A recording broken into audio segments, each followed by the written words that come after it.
Well, the Kosciuszko County Sheriff's Department is looking for a person of interest in connection to an incident this morning involving children.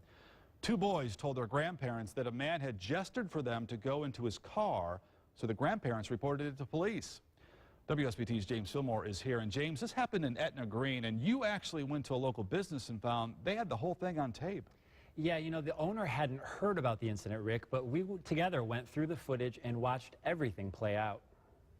In the 100 block of South Walnut Street in Etna Green, there are some houses and businesses. One of the businesses is the Fast Times Fabrication Custom Sheet Metal Shop. I went to the owner and found he has security cameras, and one of them was pointed in the direction of the grandparents' house where the boys are living. You can see them riding their bikes on the sidewalk, and then a white car drives by and stops. After a few seconds, the car starts to turn the corner and stops again as one of the boys runs into the house. Then you see the other boy still riding his bike on the sidewalk, and the car drives away. It scared me that it was a possibility in our community, being that we're so small. Megan Hollingsworth has 2 children. After she heard about the incident, she reviewed Stranger Danger with her young son. When my son got off the bus, I was able to talk to him and say, hey, this is what Stranger Danger is, this is what you need to do. The Kosciuszko County Sheriff's Department says the driver is wanted for questioning. He's described as an older white man, and the boys could only remember that he was wearing a red hat. The grandfather says the boys are 8 and 10 years old, and they go to Warsaw Community Schools. When the superintendent of Triton Schools in nearby Bourbon heard about the incident, she immediately put out an announcement on Facebook to notify parents and others in the community. She encouraged people to remind kids about Stranger Danger. I know when my children were smaller, we had a password,